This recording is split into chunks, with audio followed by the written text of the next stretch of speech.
few years ago, I was renting a house in Northern California. The neighborhood was just outside the suburbs. It seemed like the perfect balance of having space and having nice neighbors close enough not to feel isolated. The area had no street lights, so it was very dark at night, especially if there were clouds blocking the moonlight. It didn't bother me though. It made my little house feel even more quaint on dark nights. I got home from work one day in midwinter. It was a cloudy night, so pulling up to my house, I saw only what my headlights and front porch light illuminated. When I got out of my car, I caught a whiff of cigarette smoke. That was odd, as I had never smelled that before around that house. I didn't see anyone nearby, so I ignored it and went inside. I had just got off a shift with a few hours of overtime, so I felt pretty tired. Even though it wasn't even 7 yet, I decided to take a shower and call it a night. I woke up sometime later sure that I had heard a noise inside my house. I wasn't worried right away because my friend would sometimes stop by to use my shower after work on his way to his night classes. I even gave him a spare key so he could stop by even if I wasn't home. He would always text me to let me know beforehand though, and I hadn't heard my phone go off. I reached over to my bedside table and picked up my cell phone to see if my friend had sent me a text. The bright light from my phone screen and number pad blinded me. These were the days before phones had a light sensor that would dim the screen in the dark, and this particular phone was so bright I could use it as a flashlight. Through squinted eyes, I could make out that it was 9-something, but I couldn't tell if I had an unread text or not. I set my phone aside and called out my friend's name. There were a couple of seconds of silence before I heard loud footfalls as someone started running through the bottom floor of my house. I leapt out of bed and ran to the closet. They were already up the stairs by the time I had opened the door and stepped inside. That house had 3 rooms upstairs, 2 bedrooms on either side of the hallway, the one I was in and a spare, and a bathroom at the end. The bedroom doors were both closed, but the bathroom door was cracked open. I heard whoever was in my house thunder down the hallway past my door and into the bathroom. Thank God he did. That gave me enough time to open the attic access in the ceiling of my closet and hoist myself up. I had just started to lift myself up when the person ran back out of the bathroom.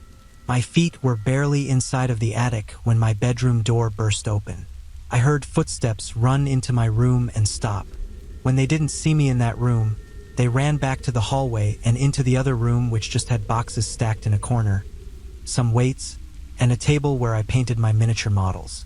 I guess they decided that if someone were hiding, it would be in the bedroom because they charged back into my room and turned on the light. A moment later, the closet door was ripped open. I was crouched in my attic just a foot or so away from the access, so I could try to stop them if they started to climb up. From my vantage point, all I could see was from about their knee down. They were wearing dirty blue jeans with frayed cuffs and worn work boots. After a few seconds of looking in the closet, they stepped away and I heard a loud crash come from my room, followed by a scream of frustration and anger. That scream was the most unnerving part of the incident for me. It reminded me far too much of my stepfather, who would scream in a similar way when he lost his temper. He would eventually be put in a mental hospital for several mental disorders that resulted in erratic and violent tendencies. The man in my house ran back down the stairs. I heard crashes and clatters as things were thrown around and furniture was knocked over. I stayed crouched in the attic. I had left my cell phone when I ran for the closet, and I wasn't certain I could climb down without him hearing. After some time, the noises stopped.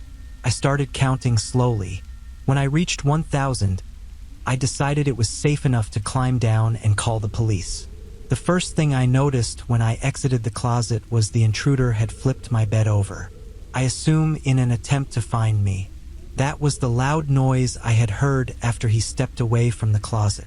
I couldn't find my cell phone, so I went to the landline by the bed and called the police. I waited in my room until I heard them call out from downstairs. The first floor was a mess, but I had expected that. Chairs had been knocked over, the sofa had been flipped. All the books, pictures, and knickknacks I had on my shelves were strewn across the floor. The cupboards in the kitchen had been opened and all the boxed and canned foods had been thrown to the ground. As far as I could tell though, The only thing missing was a single knife out of the wooden block in my kitchen. The police checked the house from top to bottom. They found that the side door had been forced open by something like a crowbar. They also found a few cigarette butts along my fence line, along with some foil and an empty pen tube, which the police said people often use to smoke meth. So they think he had been watching my house for a while. I realized that he must have been out there smoking a cigarette when I got home. They collected up the evidence and told me I should stay with family or friends that night and get that door fixed as soon as possible. I opted to just not sleep. I moved a shelf over to block the broken door and spent the next couple hours cleaning things up. I would often go to the window with a flashlight and shine it along the fence line where the police found the cigarette butts and foil, but I didn't see anything. The next day, I called to have the door fixed and motion lights installed at the back and sides of my house. I ran a phone cable up into the attic and added a landline. I never wanted to be stuck up there without a phone again. Nothing else happened at that house, though. I lived there another 3 years without incident. One more precaution I took was practicing getting out of my bed, going to my closet and climbing into the attic as quickly and quietly as possible. I even kept at it when I moved, except now I go to a crawl space at the back of the closet instead of the attic. I try not to think about what would have happened if I had been a bit slower getting to the attic, or if he hadn't gone into the bathroom at the end of the hall first.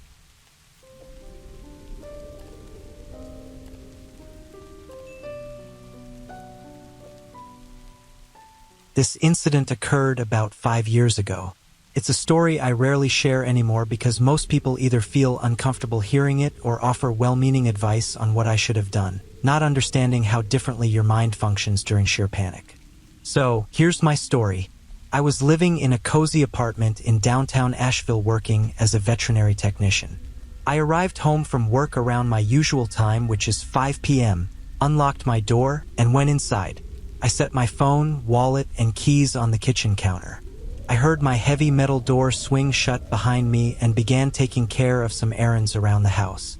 Having grown up in a small town, it was a habit not to lock my door during the day, especially since I knew my boyfriend would be home soon. I've never forgotten to lock my door since that day. I walked through my bathroom and into my large walk-in closet to hang up the laundry I'd started earlier. My front door opened and I smiled, thinking my boyfriend was home early. I called out to him cheerfully. There was no response and just silence. A sinking feeling crept up my spine. I tried to shake it off, thinking he hadn't heard me, and walked out into the living room. Standing on the other side of the kitchen counter was a complete stranger. He was an older man, maybe in his 50s, just standing there, staring at me. No mask, no weapon. He's just watching me. At first, I thought he'd walked into the wrong apartment and would apologize and leave. But as he continued to stare, I realized I needed to act. I stood taller, tried to appear more threatening, which is hard as a small woman, and in a loud, clear voice, told him to get out of my apartment, that he had no business being here. He ignored me completely and began picking up my things. My cell phone, my keys, my wallet, and put them into his pockets. That's when I truly realized this person was dangerous. Until that moment, I naively believed this was a mistake. I dashed toward the only other device that could get me help. It's my laptop. I had to move closer to the intruder to reach it, but I still had about 10 to 12 feet between us, so I knew I could grab it and run before he reached me. As I picked it up and turned to run, he started moving toward me. I sprinted back to the bathroom because it was the only place where I could put 2 locked doors between us, the bathroom door and the closet door. I slammed and locked the bathroom door, and within seconds, I heard him trying to open it. I ran into the closet and locked that door too, opening my laptop and getting on Facebook Messenger to contact my boyfriend. I sent frantic messages, pleading with him to call 911 and tell them there was an intruder in the apartment. He got the messages within minutes and assured me he had a dispatcher on the phone and was leaving work to get to me if he could. I waited and waited. The bathroom door opened and the intruder came inside. He moved to the closet door and started trying to break it down. Here's where people usually start giving advice on what I should have done. All I can say is that I was frozen, with fear, with shock, I don't know. But I didn't scream, cry, or search for a weapon. I didn't brace the door or try to hold it closed. I just kneeled in the closet and waited, thinking I was going to die. People say that in an apartment, someone would have heard if I screamed, that surely there was something in the closet to defend myself with. Why didn't I do anything? I don't have an answer, but the closet door miraculously held. I heard frustrated footsteps going back out into the living room. I heard things breaking, bottles shattering, drawers and cabinets being flung open. I continued to sit in that closet, silently crying, wanting to leave but feeling that death was inevitable. I messaged my mom, who lived 12 hours away, telling her what was happening. I desperately wanted comfort and to tell her how much I loved her. I'm not a parent, but I can only imagine the fear and helplessness she felt, knowing her daughter was in danger and she could do nothing. She kept messaging me, begging me to keep replying. I told her I would as long as I could, but I also told her to tell my siblings I loved them, to help my boyfriend through whatever happened if it ended badly. The intruder started messing with the closet door again, mumbling disjointed words. I remember hoping the police would arrive before my boyfriend, that he wouldn't be the one to find me in whatever state this invader left me in. The front door opened again, and it was my boyfriend shouting for me. The intruder walked out to the living room again, and I opened the closet door and darted out to find my boyfriend pinning him to the ground. The man kept mumbling, sometimes yelling, but didn't put up much resistance. This part is a blur. I remember feeling like the room was spinning, filled with fear mostly for my boyfriend at this point. Eventually, the police arrived. Took them about 20 minutes, which still blows my mind. From the time my boyfriend dialed 911 to when officers arrived, it was 20 excruciating minutes. This isn't to bash them, but it felt like an unusually long response time for a home invasion. They got my things back from the man and took him out of my apartment. I numbly went through filing a police report, telling them what happened. One of the officers commented that I should keep my door locked at all times. I felt he was being insensitive, blaming me for what happened, but later realized his words came from experience. I'm sure he's seen this situation end differently for others. Within 30 minutes, the scariest incident of my life was over, but I've carried the fear, the violation, the anxiety of having someone intrude into my space for years. If it happened once, it could happen again. If you've made it this far, thanks for listening.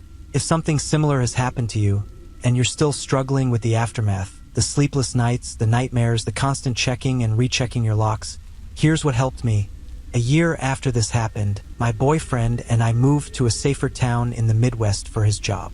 We chose a nice apartment complex, a third-floor unit with only one point of entry. I researched the neighborhood's crime statistics, finding only an isolated car theft reported in decades. But I still couldn't sleep at night. It was better than staying in the same apartment in Asheville, but my boyfriend often works night shifts now, and I couldn't continue being terrified to sleep at night. I realized my biggest fear wasn't that something could happen again, but that if it did, I was just as unprepared as before. I hadn't changed anything, other than locking my door, and I knew I would likely freeze again, leaving my life to chance.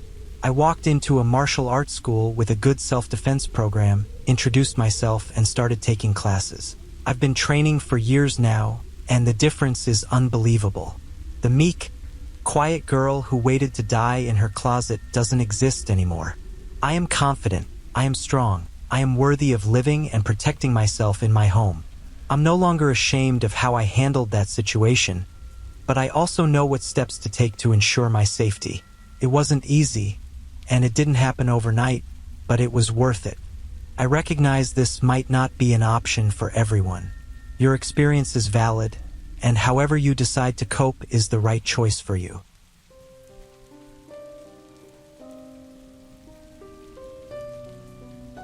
It happened when I was 9 years old, and I was home alone with my 12-year-old brother. We were supposed to go to my aunt's house to have lunch and wait for my mother there. We always did that because we were too young to stay home alone, according to my mom. We got up at 10:30 a.m. I took a shower, then my brother. After that, we were both in the bathroom brushing our teeth and finishing up when we heard someone knocking on our door. Since every time someone knocked at our door they turned out to be salesmen or Jehovah's Witnesses, we kind of waited for them to go away. After a couple of minutes, I went to see if they were still outside through the window, and no one was there. What a relief.